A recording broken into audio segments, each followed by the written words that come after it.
하겠습니다. 오늘 요한복음 8장입니다. 신약성경 요한복음 8장 1절부터 11절까지 제가 읽겠습니다.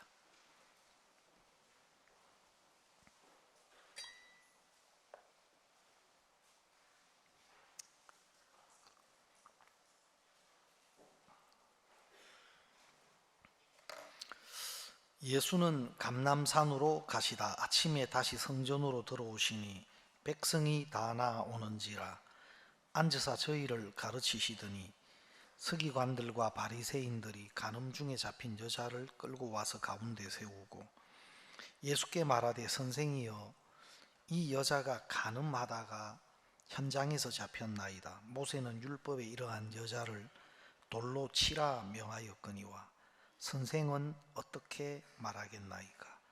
저희가 이렇게 말하면 고소할 조건을 얻고자 하여 예수를 시험함이로라. 예수께서 몸을 굽히사 손가락으로 땅에 쓰시니 저희가 묻기를 마지 아니하는지라.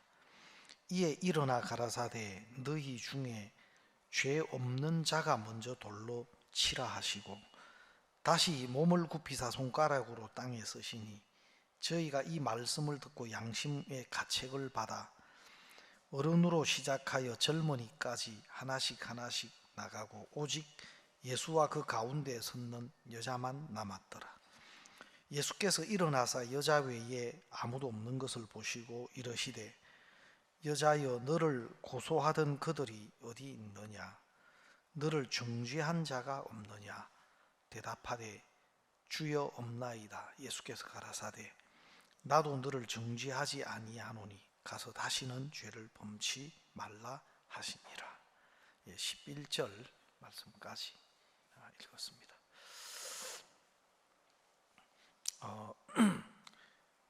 열왕기하 5장에 보면 나아만 그 장군이 문둥병에 걸렸다가 그 고침을 받는 이야기가 나옵니다. 사실 나아만 장군이 문둥병에 걸려서 참 어려움 속에 있었지만 하나님은 그 나아만을 구원하시려고 여러 부분으로 일을 해 오신 겁니다. 이스라엘과의 전쟁에서 이길 수 있게 허락하신 것이나 그가 군대 장관이 되고 또 용사로 큰 용사로 존귀한 자가 되도록 하신 것까지도 하나님 앞에 나올 수 있는 그런 그 디딤돌 또 그런 조건들을 하나님이 만들어 주신 겁니다. 거기에다가 작은 계집아이까지 그 포로의 신분이지만 그 집에 와서 나아만의 집에서 수종될 수 있는 그것 역시 그 하나님의 그 계획과 섭리 속에서 되어진 겁니다. 근데 결국 이제 나아만 장군이 은혜를 입었습니다. 물론 이제 그 또 자기 생각이 들어와서 하나님은 그 나아만 장군을 위한 계획을 가지고 계속 일해 오셨고 또 여러 부분으로 또 일을 하고 계셨지만 또 사단도 이런 생각 저런 생각을 넣어서 하나님의 그 은혜의 계획에서 돌이키도록 그렇게 역사를 해요. 다시 말하면은 작은 계집아이를 통해서 갔는데 자꾸 막상 가보니까 잔뜩 기대를 하고 또 왕이 전해주는 친서까지도 가지고 갔는데 왕이 옷을 찢고 우리가 어찌 하나님이 관데 그 문둥병을 우리더러 고치려 하느냐 하면서 이건 우리하고 시비를 걸어서 전쟁을 하기 위함이다. 사실 그 이스라엘 왕이 분별이었고 영적인 감각이 없었던 겁니다. 여러분, 먼 나라에서도 하나님의 종 엘리사가 있는, 엘리사 앞에 나가면은 고침 받는다는 그 말씀을 듣고 왔는데, 그 나라에 살면서도 하나님이 계시고 하나님의 종이 계셔서 능히 그 문제 해결해 줄 수 있는 하나님의 사람이 있는데도 이 이스라엘 왕은 그런 하나님에 대해서, 그런 하나님의 종에 대해서 전혀 감각을 못하고 있고, 또 이 문제를 하나님의 사람 앞에 나아가면 하나님이 우리에게 은혜를 입히시겠구나, 그런 생각을, 그런 마음을 전혀 가지지 못하고 자기 안에서 자기 해석으로 이거는 우리에게 시비 붙어서 지금 전쟁 일으키려고 한다, 그렇게 해석을 하더라고. 그래서 이제 막 상황을 보니까 못 고쳐줄 것 같고 막 그러다가 몇 날 며칠 그냥 방에만 가다 놓고 있다가 나중에 저 사마리아로 가라 하니까 나만 장군이 어쭈 이것 봐라, 문둥병을 고칠 그것도 없으면서 이제 나를 며칠 동안 가다 놔더만 이제 뺑뺑 돌리네 시골로. 그래가지고 가보니까 그 요단강이고, 지나오면서 요단강 보니까 물도 영 안 좋던데, 또 기대했던 엘리사는 안 나오고 엘리사의 종이 나와서 요단강에 가서 7번 몸을 씻어라 하니까, 요단강에서 몸을 씻으려고 하면 옷을 다 벗어야 되는데, 여러분 갑옷 투구 입고 들어가지는 못하잖아요. 강에 사람들 앞에 자기가 다 드러나야 되는데 그것도 싫고 열받아 가지고 다메섹강 아바나와 바르발이 더 낫다 해서 화내고 돌아갈 그런 삼천포로 빠질 수 있는 그런 딱 일이 생겼는데도 또 그 나아만의 그 종이 내 아버지여, 이보다 더 큰 일을 하라고 하면 하려고 안 했습니까?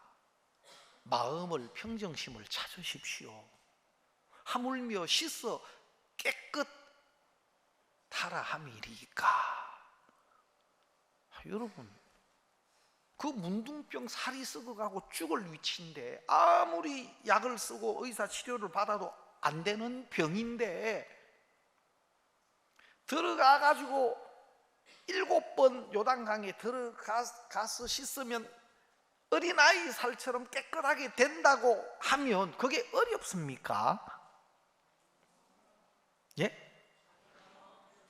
역시 여러분은 문둥병자가 아닌 것입니다. 문둥병으로 1년만 고생하면, 예? 문둥병으로 1년만 고생하면 요단강이 아니라 똥통에라도 가지고.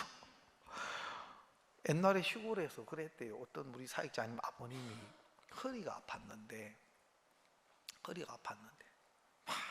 잘 안 낫고 했는데, 어떤 분이 그 재래식 화장실에요, 죄송합니다, 재래식 화장실에 대나무를 딱 꽂아 놓으면 그 대나무 통 안에 그 화장실 그게 스며든대요.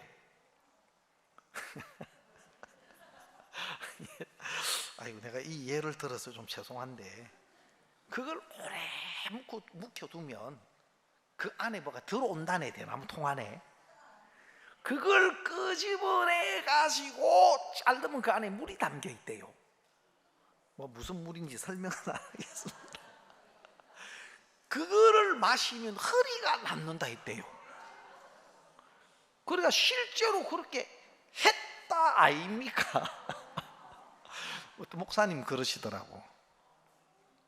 여러분, 진짜 병이 힘들고 고통스럽고 또 그러면요, 고생을 하면 여러분 그렇게라도 해서라도 병을 고치고 싶어요. 진짜 저는, 제가 진짜 문둥병자라면 그렇게라도 똥통에 7번 들어갔다 나오면 문둥병이 낫는다면 똥통에 7번 들어가는 게 뭐가 문제입니까? 그렇게라도 해야 될 텐데. 요단강에 7번 들어가서 씻는 게 그게 뭐가 문제입니까? 진짜 문제는 마음입니다. 마음입니다. 문둥병자지만 문둥병자만 아니고 문둥병자지만 군대 장관이고 큰 용사고 또 왕까지도 존귀하게 여기는 그런 귀한 분이 되니까 문둥병자 그런 것들이 문둥병자고 이 고침 못 받으면 죽게 되는 것을 자꾸 가리게 만들고 잊어버리게 만드는 겁니다.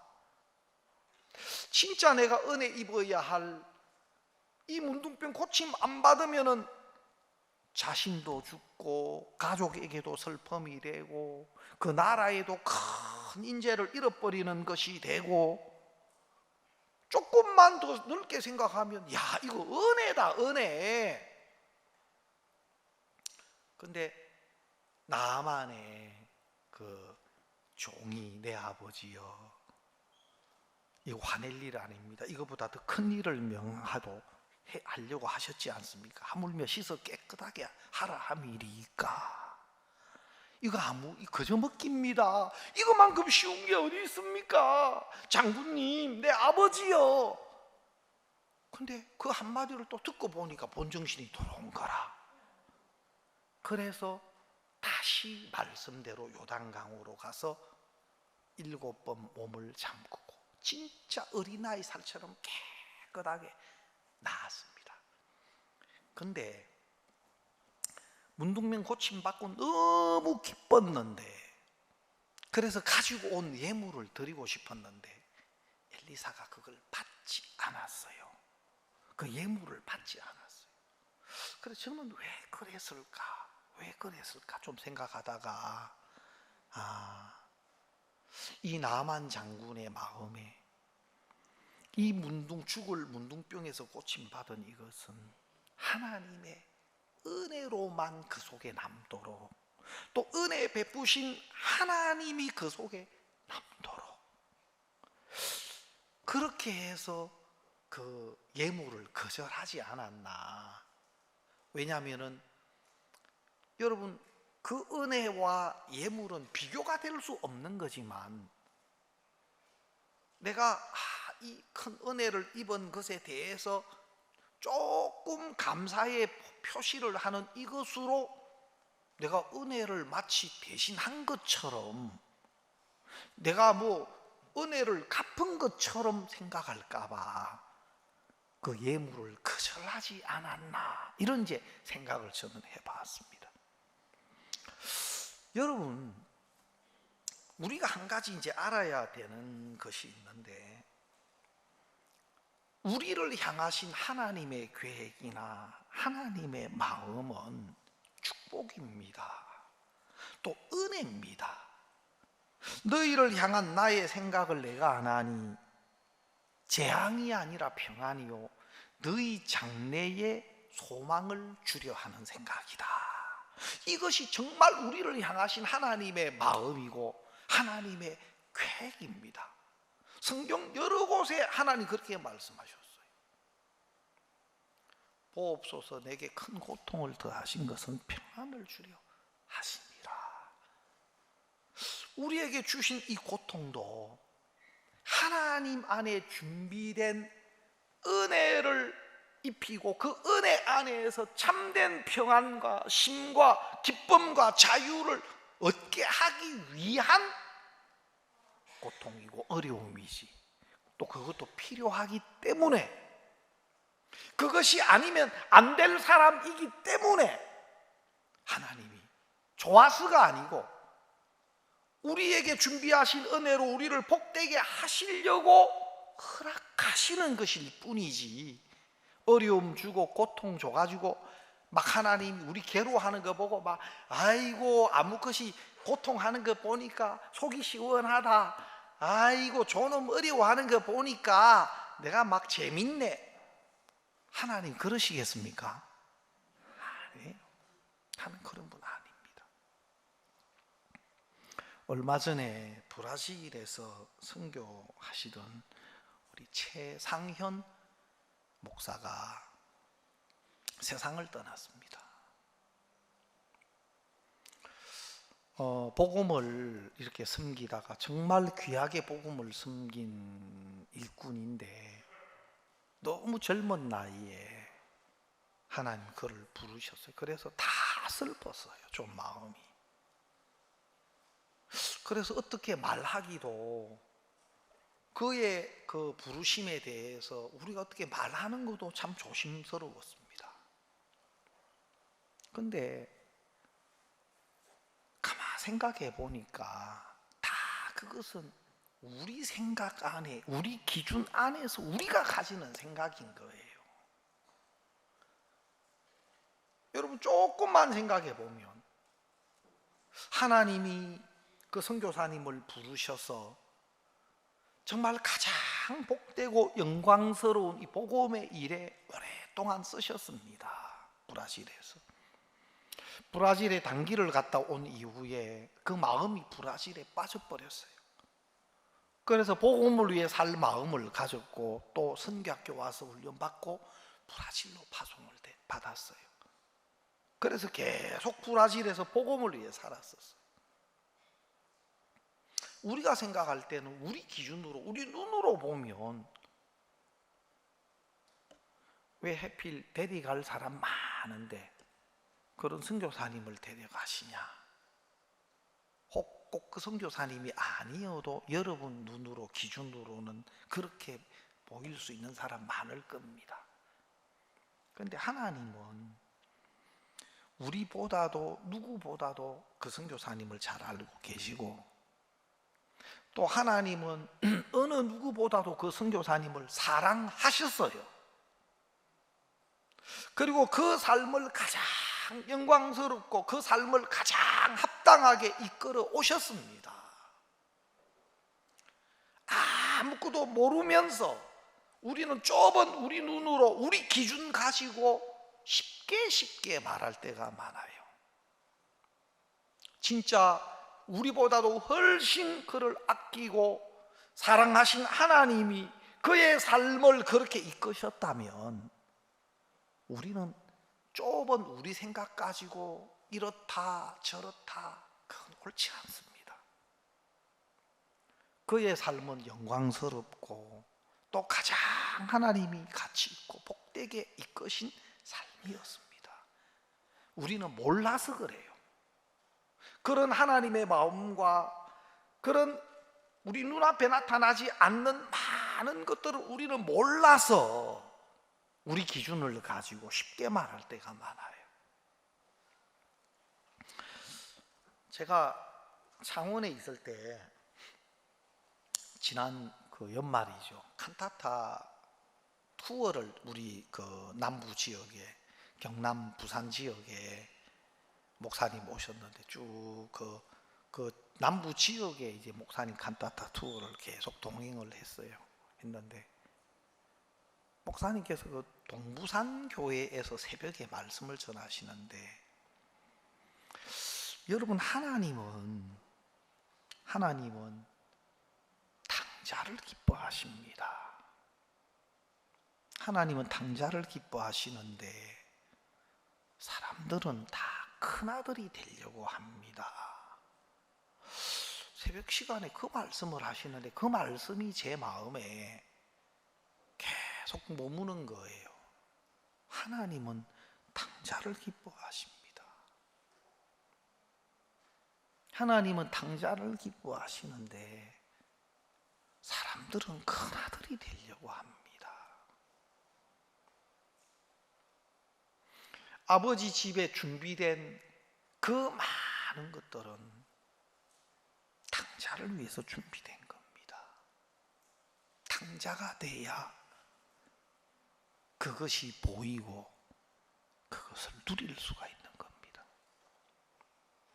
아버지 집에 살아도 아버지와 함께 있어도 탕자가 되지 않으면 그것이 보여지지도 않고 마음에서 그것을 자기 것으로 누리지도 못하는 겁니다. 탕자가 돼서 하늘과 아버지께 죄를 얻었고 이제는 아버지의 아들이라 일컬음을 감당치 못하겠나이다. 내 조건으로는 아닙니다. 내 조건으로는 안 됩니다. 내 조건으로는 아들이 될 수 없습니다. 내 조건으로는 아버지와 함께 할 수도 없는 자들입니다. 아들은커녕 품꾼의 하나라도 나를 받아주시면 환송하겠습니다. 이것이 탕자로 돌아온 그 아들의 고백이었어요. 진짜 아닌 자가 되고 자기로서는 할 수 없는 자가 되었을 때 아버지 안에 준비된 것이 나타나는 겁니다. 진짜 안 되는 자가 되고 진짜 할 수 없는 자가 되었을 때 아버지 안에 준비되었던 그것이 더 뚜렷하고 명확하게 나타나는 겁니다. 그래서 살찐 송아지를 잡아라. 살찐 송아지 잡아라. 여러분, 우리나라에서는 송아지 고기 먹어보기 힘들어요. 저는 집회 강사로 가가지고 송아지 고기를 한번 먹어봤어요. 예. 예, 그거 엄청 맛있어요. 그 어디냐면 식당이 서울인데 그 미군 부대에서는 미군 송아지 고기가 미군 부대에는 온대요. 그래서 그 미군 부대하고 이렇게 좀 연관이 돼 있는 식당인데 거기서 그 부대찌개 있지 않습니까? 뭐 햄, 소세지, 부대찌개도 팔고 하는데 거기서 고기를 파는데 송아지 고기도 팔아요. 그래가 부대찌개하고 그 집회 강사로 가가지고 그걸 한번 대접받았는데 야, 송아지 고기 특징이 뭐냐? 송아지 고기 특징이 뭐냐면은 그냥 고기는 이렇게 구우면 딱딱해져요. 그래서 고기를 좀 많이 안 구워요.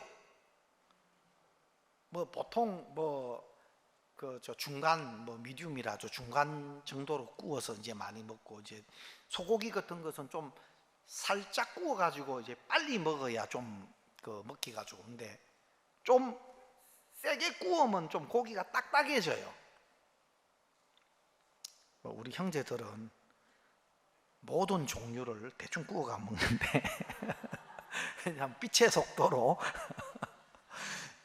익을 때까지 있으면 고기가 안 남아있는가 보더라고.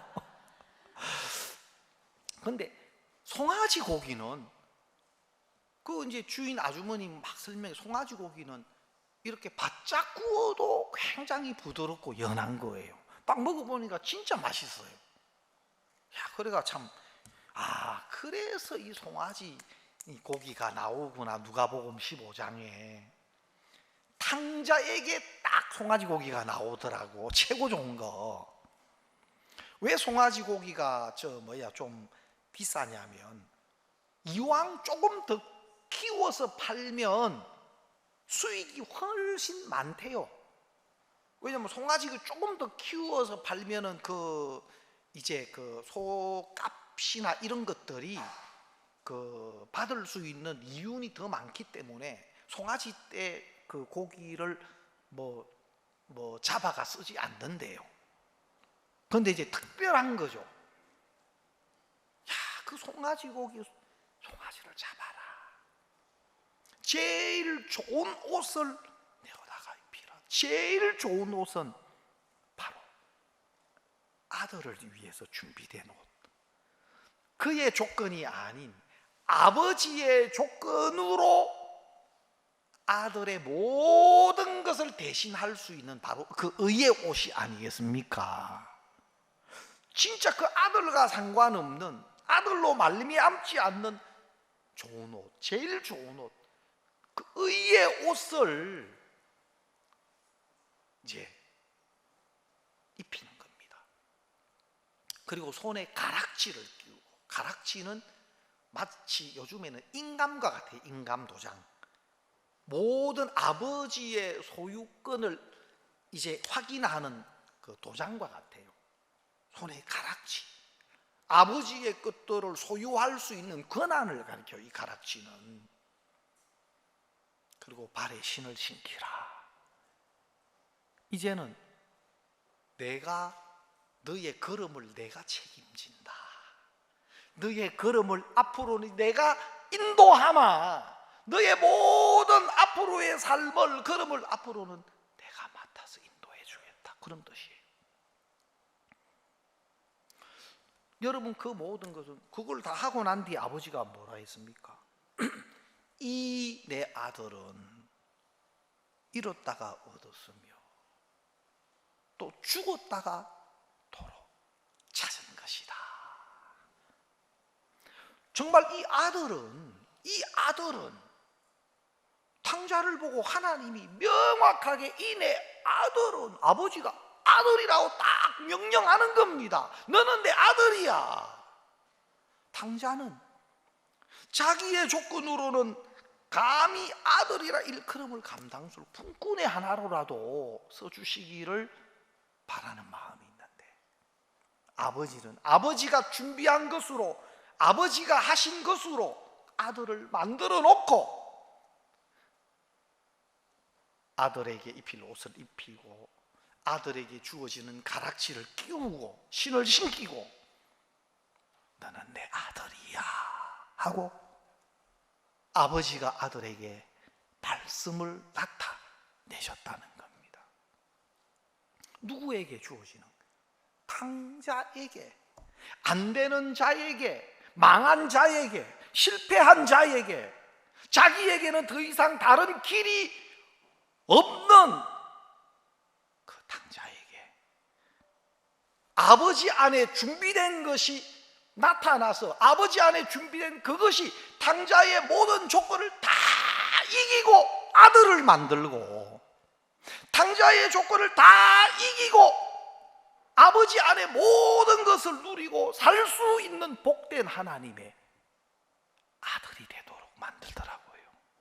누구에게? 탕자에게 그것이 주어지더라 이 말입니다. 탕자에게. 그날 아침 목사님께서 하나님은 탕자를 기뻐하시는데 사람들은 큰아들이 되려고 한다. 그날 제가 말씀을 쭉 듣는데, 야, 내 마음 안에도 큰아들의 마음이 있구나. 내 마음 안에 큰아들의 마음이 있구나. 내가 그래도 좀 괜찮은 모습으로, 뭔가 좀 잘하는 어떤 사람으로,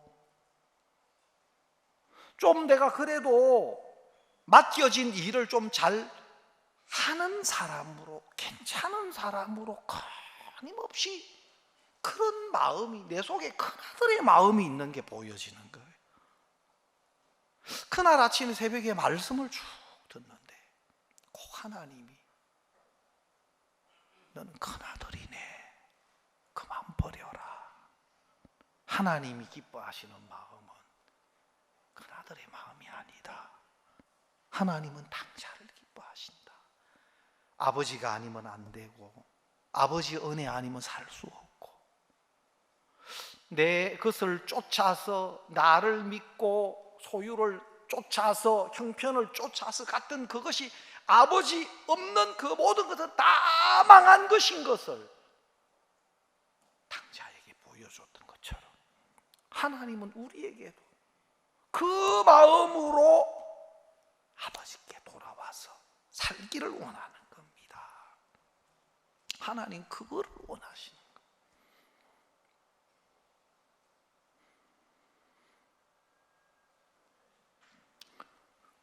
여러분, 실제로 진정한 회개는 사도 바울이 증거한 그 말씀 속에 많은 사람들로 하여금 하나님께 대한 회개와 예수 그리스도에 대한 믿음을 증거했다 하고 사도 바울은 이야기하더라고요. 그러면 회개는 뭐냐? 하나님께 대한 회개. 다시 말하면 하나님께로 돌아오는 회개. 하나님이 아니면 안 되는 자로, 하나님의 은혜 없이는 안 되는 자로 하나님께 돌아오는 그 마음이 하나님께 돌아온 그것이 회개입니다. 하나님, 난 안 됩니다. 난 할 수 없습니다. 정확하게 자기가 발견된 사람이 또 다른 방법, 또 다른 길, 더 좋아 보이는 또 새로운 길이 아니라 하나님이 아니면 안 되는 자로 하나님께로 돌이키는 것이 성경에서 말하는 회개고, 또 그리스도에 대한 믿음을 증거했다 그랬습니다. 사도 바울은 하나님께 대한 회개와 그리스도의 예수 그리스도에 대한 믿음을 내가 증거했다. 우리 믿음의 근거는 예수 그리스도입니다. 하나님이 우리를 위해 준비하시고 그리스도께서 우리를 위해서 대신해 놓으신 그 은혜에 대한 믿음인 겁니다. 그것이 우리를 하나님과 연합하게 만들고 하나님이 베풀어 놓으신 온전하고 확실한 은혜 안에 우리로 하여금 거할 수 있게 만드는 겁니다. 여러분, 제가 로마서 8장을 보면서 사실 이번 집회 때 목사님 말씀을 듣는데 제가 그렇게 은혜가 되는 거예요. 첫날에 목사님께서요, 율법의 출애굽기 율법에 대해서 이야기를, 이스라엘 백성이 모세를 통해서 율법을 받았을 때 우리가 다 지켜 행하리이다. 목사님 뭐라 말씀하셨냐면, 여러분, 율법은 하나님만 지키실 수 있는 법입니다. 하나님이 아니면 지킬 수 없는 법입니다. 인간은 지킬 수 없는 법입니다. 율법을 주신 목적은 아담 안에서 죄인된 우리를 깨우치고, 우리나 어떤 형편의 조건으로는 율법을 지킬 수 없고 안 돼서 율법을 통해서 하나님께로 돌아오게 하기 위해서, 하나님께 오게 하기 위해서 율법을 준 것입니다. 그래서 로마서 3장 19절에는 율법은 율법 아래 있는 자들에게 말하는 것이니 모든 입을 막고 하나님의 심판 아래 있게 하려 합니다. 율법은 자기를 기대하고, 율법 아래 있다는 것은 율법을 지켜서 자기가 율법이 요구하는 그 모든 조건을 갖추어서 의에 이르러 보려고 하는 것, 인정받아 보려고 하는 것. 그건 뭐냐면 로마서 7장에 보면은 살아있는 사람입니다. 율법은 사람의 살 동안만 그를 주관하는 줄 알지 못한, 자기가 살아있는 사람, 자기를 기대하고 있는 사람은 전부 율법 아래 있는 사람들입니다. 그래서 자기를 기대하고 자기에게 가능성을 두고 있는 모든 사람으로 하여금 그 입을 막고 하나님의 심판 아래, 저주 아래 있게 가두어 두려고 주신 것이 율법입니다. 율법은 지켜서 어렵게 되라고 준 법이 아니고, 우리를 깨우쳐서 하나님의 은혜 없이는 안 되는 자인 걸 발견케 해서 하나님께로 돌이키기 위해서 하나님의 은혜 안에 있는, 하나님 안에 준비된 은혜와 연결되게 하기 위해서 주신 것이 율법입니다. 저는 목사님 무슨 말, 그런데 여러분, 이건 하나님이 아니면 지킬 수 없는 법인데 수많은 목회자들이 율법을 지키라고 가르칩니다. 근데 제가 아멘 되는 거예요. 왜냐하면 제가 11년 동안 그 가르침을 받고 살았어요. 교회 가면 주여 주여 하는 자마다 하나님 나라에 들어갈 것이 아니요 내 아버지의 뜻대로 행하는 자라야 들어가리라. 여러분, 아버지의 뜻이 무엇입니까? 하나님 말씀대로 사는 것입니다. 야, 그러면 주여 말씀대로 살게 해주십시오. 그래가 또 지켜보려고 했는데 또 안 되네. 그래가지고 주여 왜 안 됩니까? 해가 이제 새벽기도 나가기 시작했고, 새벽기도 나가도 안 되네. 또 주여 왜 안 됩니까? 해서 이제 철야기도 나가기, 그 다음에 방학 때면 금식기도 3일씩. 11년을 너무 힘들었어요. 너무 힘들었어요. 막 그렇게 열심히 하나님을 찾으니까 주위 사람들은 나보고 신앙 좋다, 저는 칭찬 참 많이 받았어요. 네? 교회 나가기 전부터 저는 좀 착했어. 아이, 부산 반송에 가가 내 이름 대면, 예? 모르는 사람 빼고 다 알아. 동네에서 아무 것이 좀 봐라 이놈아 하고 그런 게 있잖아요. 저는 모범생, 동네에서도. 그러니까 교회 다니면서 율법 지키려고 하니까 동네에서만 모범생이 아니고 전국구 모범생. 교회에서도, 야, 학생 때부터 새벽기도 나오죠, 철야기도 하죠, 금식기도도 하죠. 사람들 보기에는 굉장히 신앙이 좋아 보이는데 나는 너무너무 괴로웠어요.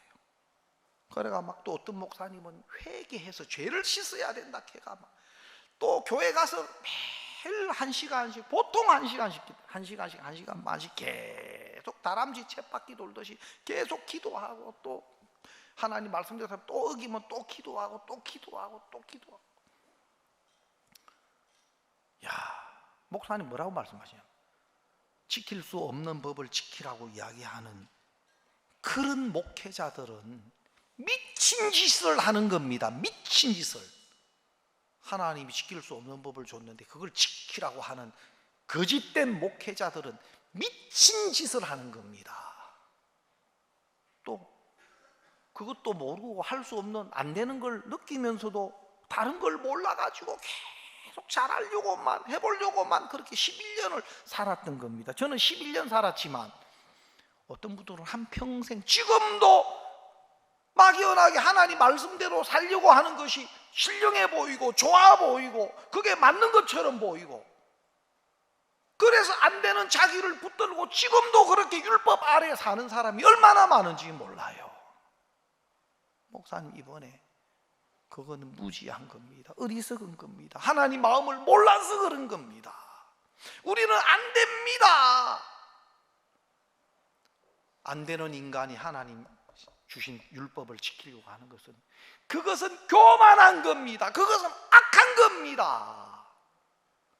그리고 우리는 안 되기 때문에 하나님이 새 언약을 주셨습니다. 율법 아닌 새 언약. 이 새 언약은 우리가 하는 게 아니고 할 수 없고 안 되는 우리를 위해서 하나님이 보내신 예수님이 우리가 할 수 없는 걸 전부 다 대신해 주신 겁니다.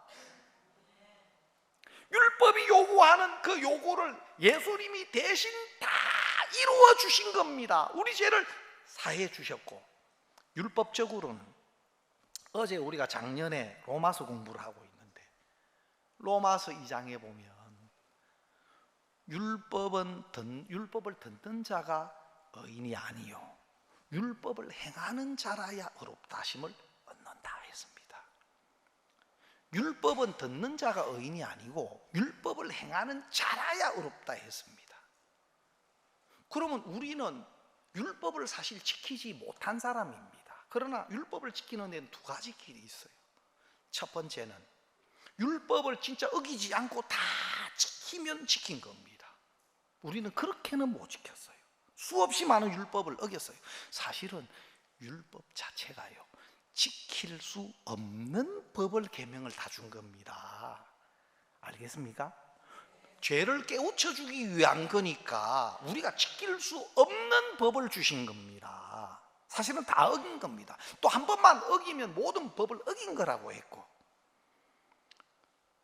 근데 우리는 율법을 지키지 못했지만 또 다른 길이 있는데, 그건 뭐냐면 율법을 어겼을 때 율법이 요구하는 죄값을 지불할 때 율법을 지킨 게 되는 겁니다. 제가 한번 강남에서 그 손님들이 있어가 같이 가다가, 요즘에 그 학교 앞에 30km 그 어린이존이 있어요. 그 30km인데 아차 하면 그 사인판 못 보면, 오바되면요, 그때 벌금 내가 11만 원인가 12만 원 냈는데, 그 얼마죠? 12만 원인가 12만 원. 야, 사례비에 몇 프로가 강남에 있을 때인데 사례비에 몇 프로가. 그래서 저는 좀 그래 생각해요. 이거 위반을 가능하면 안 해야 되는데, 분기별로 하나는 내가 자동차 운전하는 세금을 낸다 생각해요. 그래야지. 안 그러면 속이 썰어가지고 예, 벌금은 벌금대로 내고, 예? 속쓰림 또 위장약도 따로 사 먹어야 돼.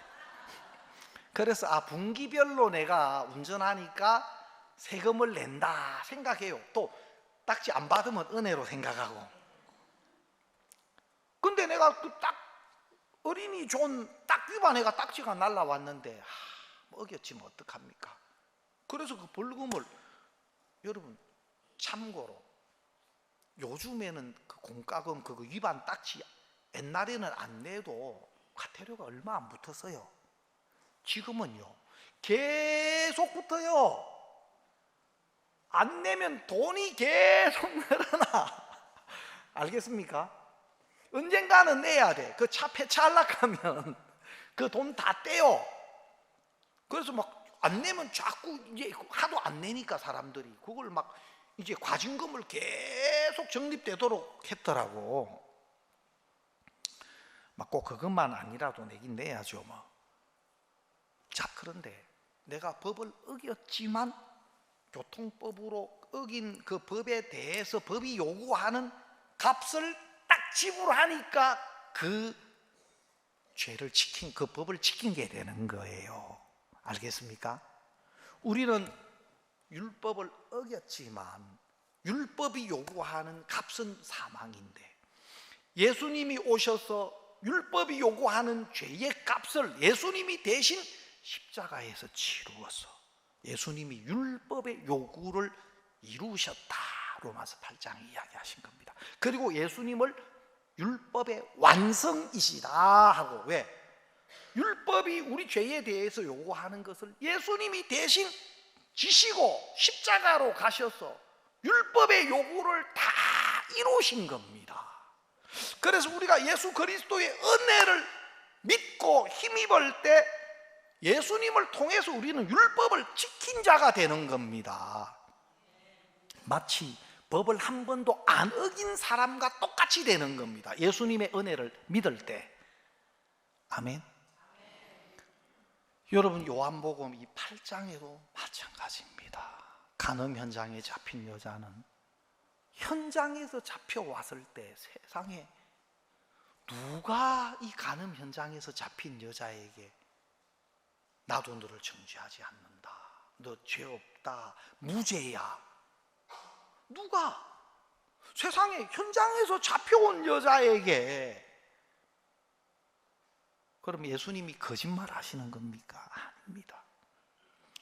예수님이 요한복음 1장에서 온 인류의 죄를 위한 속죄 양으로 오셔서 세상 죄를 다 짊어지신 겁니다. 우리 죄를 위한 속죄 양으로 오신 예수님이 세례 요한의 세례를 통해서 모든 의를 이루기 위하여 내가 세례 받는 것이 합당하다, 허락해라. 그래서 세례 요한이 예수님에게 딱 세례를 베풀 때 이 세상의 모든 죄를 예수님이 짊어지신 겁니다. 그리고 세례 요한이 보라, 세상 죄를 지고 가는 하나님의 어린 양이로다. 이미 세상 죄가 예수님에게로 다 옮겨져 있는 겁니다. 요한복음 8장에 세상 죄를 짊어지신 예수님이 중풍병자에게 소자야 네 제삼을 받았느니라. 왜? 네 죄가 내가 짊어졌어. 내가 지금 십자가로 갈 거야. 내가 담당했어. 너 죄 없어. 중풍병자가 그 말씀 아멘 받아들이니까 죄사함을 받는 거예요. 요한복음 8장에 간음 현장에 잡혔는데 나도 너를 정죄하지 않는다. 너 죄 내가 짊어졌어. 이미 내가 담당했어. 내가 십자가로 가서 율법이 요구하는 죄의 값을 완벽하게 치를 거야. 이미 네 죄를 내가 담당해서 너 죄가 없어. 너 무죄야. 그런데 간음 현장에 잡힌 여자가 그 말씀을 그대로 아멘 하고 받아들이는 겁니다. 예수님의 말씀을 믿으니까 정죄함이 없는 사람이 되는 거예요. 어느 날 예수님이 저에게 성경을 보는데 요한복음 8장을 보는데 간음 현장에 잡힌 여자의 얼굴이 보이더라고. 자세히 보니까 좀 닮아서 누구랑? 바로 나구나. 그리고 하나님 나에게 나도 너를 정죄하지 않는다. 야, 너를 정죄하는 자가 없느냐? 내가 내 주위를 막 찾아봤어요. 날 정죄할 수 있는 게 있나? 어떤 것도 나를 정죄할 수 없도록 예수님이 해놓고 나도 너를 정죄하지 않는다. 예, 하나님 감사합니다. 어떤 것도 나를 정죄할 수 없도록 해놓으셨네요. 하나님 감사합니다. 그 말씀을 이 여인이 받아들였을 때 세상 어느 누구보다도 깨끗하고 죄를 찾아볼 수 없는 사람이 된 겁니다.